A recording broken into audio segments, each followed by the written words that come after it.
வக்பு வழக்கில் உச்சநீதிமன்றம் தெரிவித்த கருத்து வரவேற்கத்தக்கது என தாவேகா தலைவர் விஜய் தெரிவித்திருக்கிறார்.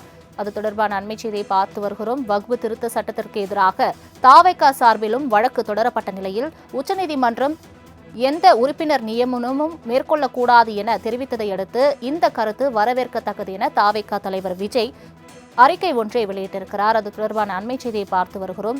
வக்பு திருத்த சட்டத்திற்கு எதிராக தாவேகா சார்பாக வழக்கு தொடரப்பட்ட நிலையில் உச்சநீதிமன்றம் தெரிவித்த கருத்து வரவேற்கத்தக்கது என தாவேகா தலைவர் விஜய் அறிக்கை ஒன்றை வெளியிட்டிருக்கிறார். அது தொடர்பான அண்மை செய்தியை பார்த்து வருகிறோம். வக்பு திருத்த சட்டப்படி எந்த புதிய உறுப்பினர் நியமனமும் மேற்கொள்ளக்கூடாது என உச்சநீதிமன்றம் உத்தரவிட்டுள்ளதை தொடர்ந்து இந்த கருத்து வரவேற்கத்தக்கது என விஜய் தற்பொழுது அறிக்கை ஒன்றை வெளியிட்டிருக்கிறார்.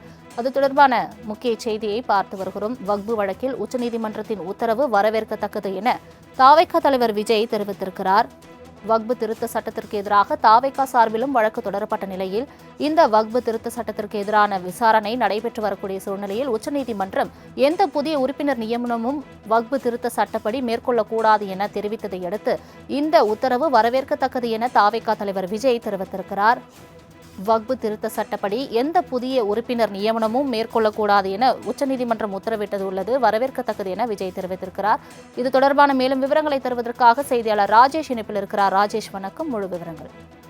வணக்கம். வகுப்பு திருத்த சட்டம் எந்த புதிய உறுப்பினரும் நியமனம் மேற்கொள்ளக்கூடாது என உச்சநீதிமன்றம் இடைக்கால தடையை விதித்திருக்கிறது. இதற்குத்தான் தமிழக வெற்றிக் கழகத்தின் தலைவர் விஜய் தனது எக்ஸ் தளத்தின் வாயிலாக அவர் வரவேற்பை தெரிவித்திருக்கிறார். மேலும் அவர் ஏற்கனவே பதியப்பட்ட வகுப்பு சொத்துகள் மீது எந்த புதிய நடவடிக்கையும் எடுக்கக்கூடாது என்று உச்சநீதிமன்றம் உத்தரவிட்டிருப்பது வரவேற்கத்தக்கது.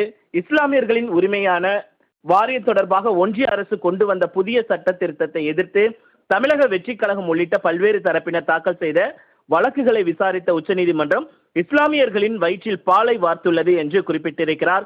இஸ்லாமியர்களின் உரிமைகளுக்காகவும் ஒடுக்கப்பட்ட மக்களின் உரிமைகளுக்காகவும் நான் எப்போதும் துணை நிற்பேன், தமிழக வெற்றிக் கழகம் துணை நிற்கும் என தீர்க்கமாக தெரிவித்துக் கொள்கிறேன் என்று அவர் தெரிவித்திருக்கிறார். மேலும் பாசிச அணுகுமுறைக்கு எதிராக நாம் தொடங்கிய சட்ட போராட்டத்தில் நமக்கு துணையாக இருந்த இந்த உத்தரவை பெற்றுத் தந்த மூத்த வழக்கறிஞர் மதிப்பிற்குரிய அபிஷேக் சிங்வி அவர்களுக்கும் அவருடைய வழக்கறிஞர் குழுவினருக்கும் எனது நெஞ்சார்ந்த நன்றியை தெரிவித்துக் கொள்கிறேன் என்று அந்த எக்ஸ்தல பதிவில் அவர் குறிப்பிட்டிருக்கிறார்.